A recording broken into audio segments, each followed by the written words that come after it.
Semoga kita semua yang hadir ini Allah takdirkan dalam ilmunya sebagai hamba yang dapat izin berjalan di bawah pohon Tuba.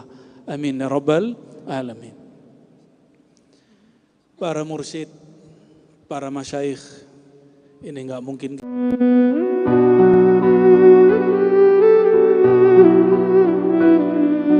terasa nikmatnya. Tapi kenikmatan, kelezatan itu tidak bisa direncanakan. Inilah jawaban Imam Nota'illah. Nikmatnya zikir, warid itu datangnya suka-suka Allah yang ngasih. Bukan suka-suka mursyid, bukan suka-suka murid. Kenapa diberinya sesekali tanpa direncanakan? Supaya si murid rajin mengetuk pintu Allah. Rajin, supaya si murid tidak menyembah rasa, tapi menyembah yang memberi rasa. Tidak menyembah khusyuk, tapi menyembah yang memberikan rasa khusyuk. Ya. Lafaz Allah ini lafaz yang sama antara tiga agama. Al, Elohim, Allahumma. Sama nggak? Bukan cocok logi Pak. Saya emang ngajarnya ilmu ini. Ya, di sini S2, S3, PKU, ya, kadar ulama, alhamdulillah ada kelas di bawah. Kita juga ngajar salah satu yang berkaitan dengan ilmu bahasa, ilmu hadis, ilmu kritik, sanad dan sebagainya macamnya. Nah, jadi ini bukan cocok logi ya, emang dia cocok. Ya. Allahumma. Maka jangan heran beberapa orang klaim orang Islam itu plagiat agama kami. Agama kami yang nyebut nama Allah, katanya begitu. Ini nggak ngerti sejarah dia, ilmu bahasa. Oke. Allahumma, coba baca. Allahumma, baca A itu dibuka. Allahumma, A. Allahum. Jadi ketika baca hum, dari dalam ini dihentakkan. Hum, Allahum. Merinding gak? Kalau gak merinding caranya belum benar. Coba lagi. Allahum, Allahum. Tuh, rasa merinding-merindingnya. Iza dzukirallah, disebut nama Allah pasti bergetar. Taqsya'irru minhu juludul ladzina yakhshawna rabbahum. Karena Quran di dalamnya ada nama Allah, maka merinding kulit orang yang takut kepadanya. Ya. Jadi belajar makhorijul huruf, cara melafazkan huruf, salah satu thoriqoh paling cepat merasakan kedahsyatan kalimat Allah. Ya. Ternyata yang baca sholawat mahasiswi saya juga, ya, mahasiswi S1 EIK, ya. Syukran lakunna. Ya. Allahumma ij'al. Nah, kalau disambung Allahumma ij'al. Ya Allah, ij'al berarti barangnya sudah ada. Kalau bukan Allahumma makhluk, ya Allah ciptakan, bukan. Allahumma ij'al. Ya Allah tempatkan, jadikan. Apa yang hendak dijadikan? Fi qalbi, di dalam kolbuku yang gelap. Benar gak kolbu kita gelap? Gelap karena duit. Ya, tapi yang hadir malam ini sudah terang. Ya. Udah mulai terang nih, alhamdulillah. Ya. Pengen jabatan dan naik aja masih pusing. Karena semakin naik tambah pusing. Dulu orang mengira duit, saya kalau punya duit sekian saya mau berbagi. Pas duitnya segitu udah gak jadi berbagi. Masih ingat? Nah, yang sudah punya duit banyak. Dulu mimpi mau berbagi nanti, maka jangan pernah nunggu berbagi ketika kaya. Orang yang pelit waktu miskin, waktu kayanya lebih pelit. Orang lagi miskinnya pelit, kayanya medit. Ya. Bakhil. Kalau bahasa Arabnya syahih, itu medit kalau bahasa kitanya. Ya. Jadi jangan nunggu kaya dulu buat berbagi aja, berbagi semampu kita toh, insya Allah. Allahumma ja'al, ya Allah tempatkanlah, hidupkanlah, di dalam, bukan ala, bukan atas, di dalam, berarti bahannya sudah ada. Sumbunya sudah ada. Minyaknya sudah ada, bahan bakarnya sudah ada. Coba bayangkan lampu lama, lampu lentera. Kalau kita dulu belum ada listrik namanya apa? Templok apa? Gitu deh ya. Antum bahasanya macam-macam soalnya. Kalau di kampung namanya apa Bu ya? Lampu damar. Cimporong. Aduh namanya lebih keren lagi. Lebih aneh lagi. Cimporong. Ya, bukan ciampea ya. Apa? Pusuang. Aduh, saya pusing lagi istilahnya. Bahannya sudah ada, sumbunya sudah ada, wadahnya sudah ada. Bahan bakarnya dulu dari minyak damar atau dari minyak apapun. Minyak tanah belakangan. Dulu sebelum ada minyak zaitun. La syarqiyah wala gharbiyah, enggak perlu diambil dari mana-mana. Dia sudah ada bahannya di dalam. Jadi kalau ingin menghidupkan kolbu, enggak usah melirik kiri dan kanan. La syarqiyah wala gharbiyah. Minta kepada Allah, Allah selalu menatap ke dalam kolbu. Ketika orang berdoa, Allah maja'al fi qalbi nurah, ya Allah hidupkan cahaya di dalam kolbuku. Kira-kira cahaya apa? Ya. Allahu nurus samawati wal ard. Surat An-Nur ayat 35. Allah lah pemilik cahaya langit dan bumi. Lalu ada lafaz mathalu nurihi kamishkat. Perumpamaan daripada nurnya, ini nur yang kedua. Kata Imam Qad'iyat, dinukil dari murid imamnya sahabat dalam tafsir yaitu Sayyidina Abdullah ibn Abbas radhiyallahu ta'ala anhuma, hibrul ummah. Apa kata beliau? Nur athani, nur Muhammad sallallahu alaihi wasallam. Maka jika disebut, ya Allah, di dalam kolbuku gelap, tidak ada cahaya. Kolbu kita nggak perlu lampu seterang sehebat Istiqlal ini. Nur apa? Nur Nabi Muhammad sallallahu alaihi wasallam. Ya Allah, hidupkan nur Muhammad di dalam kolbuku. Kalau nur Muhammad hidup di dalam kolbu, disebut namanya, kita akan rindu kepada yang punya nama. Maka tadi waktu mahal qiyam pasti terasa nikmat sekali, ya. Terasa rindu nggak tadi? Atau orang berdiri, kita berdiri, ya lumayan lah ya. Kenapa kita berdiri ketika ada baca mahal qiyam? Karena kita malu kepada pohon, malu kepada bebatuan, malu kepada hewan-hewan. Ketika Nabi lewat, mereka sambut. Maka kita menghadirkan nur itu dalam kolbu. Gak usah jauh-jauh, gak usah ngelirik kiri kanan. Pandang di dalam diri. Nanti nurnya Allah terbitkan. Sebut saja namanya. Apa ciri-ciri nur setelah terbit? Gampang tersentuh disebut namanya. Kita belum bertemu secara fisik, tapi kita merindukannya. Aneh gak? Aneh ya? Kita jatuh cinta kepadanya, padahal kita tidak pernah bertemu beliau. Ya. Jadi nur di situ nur siapa? Nur Nabi Muhammad sallallahu alaihi wasallam. Nur Nabi Muhammad nurullah.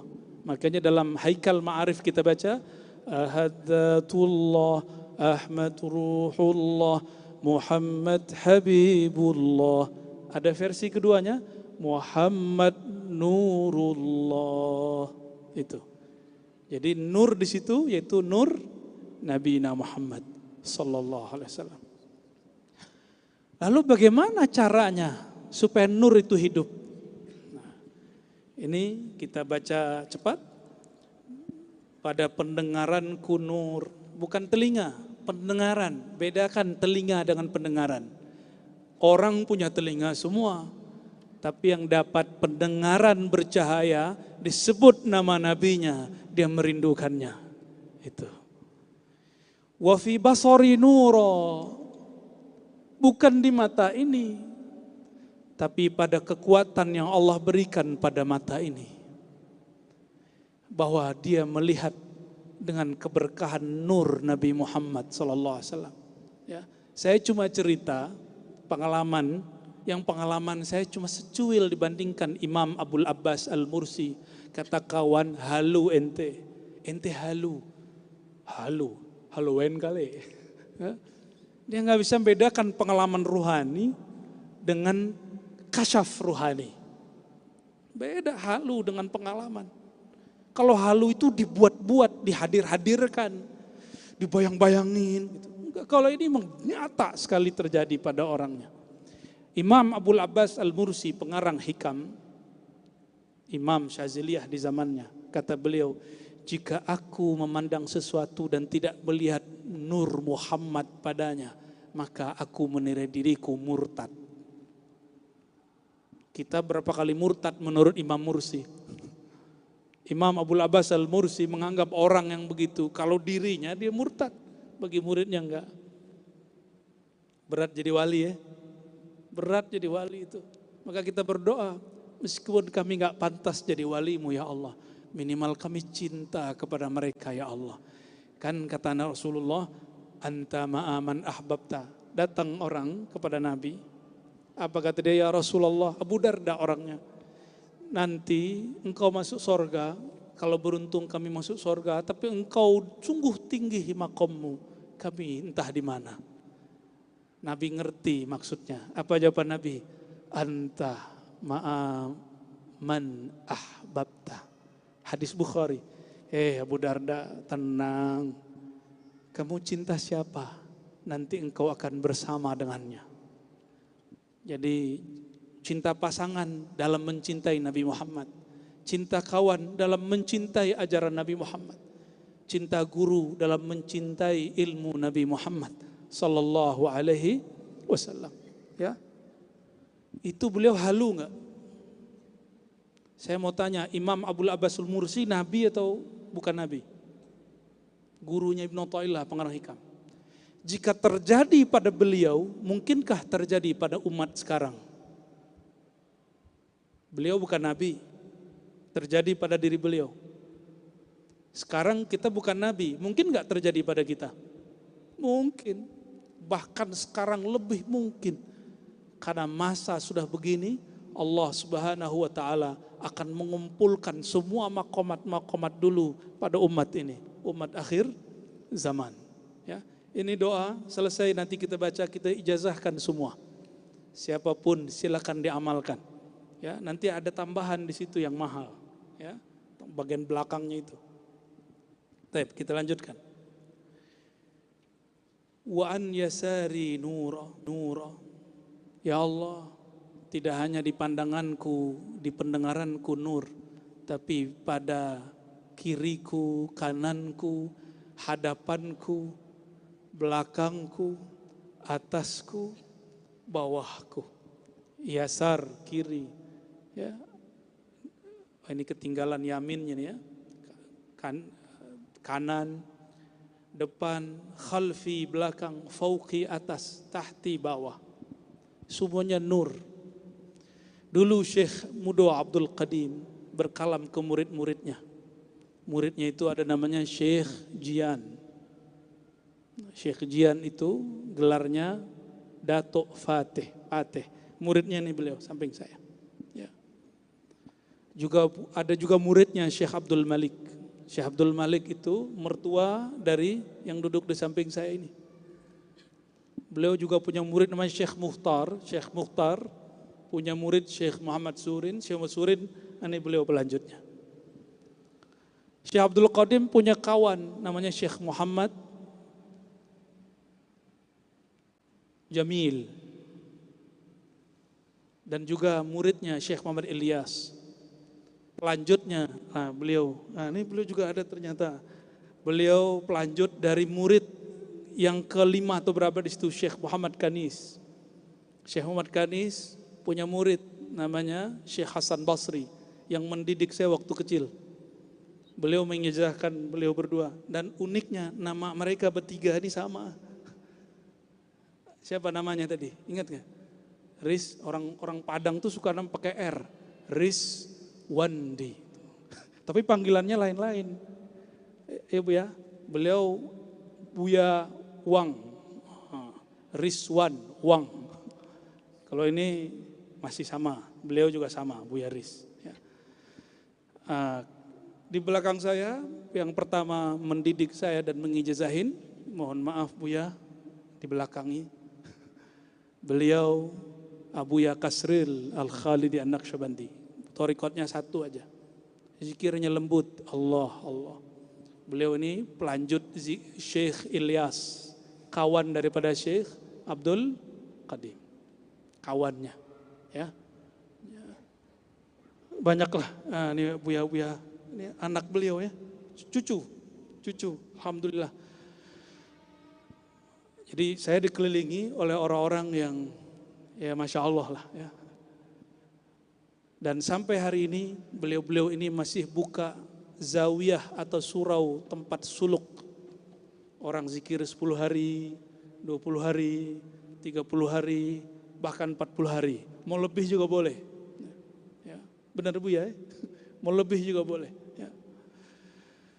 Nah, Syekh Abdul Qadim berpesan kepada guru-guru beliau ini.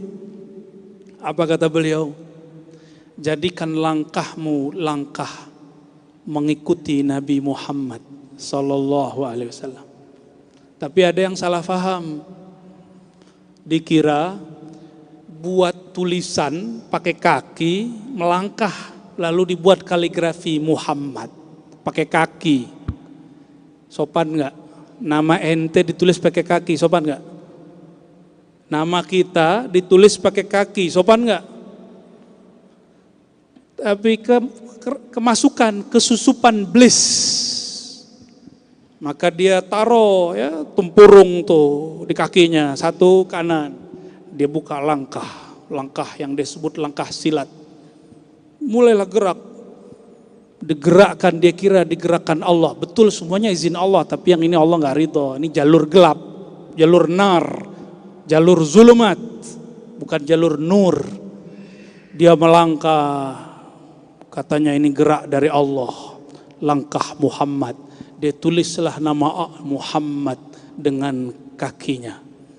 Ini kesusupan iblis, berhasil iblis menghina Nabi Muhammad sallallahu alaihi wasallam.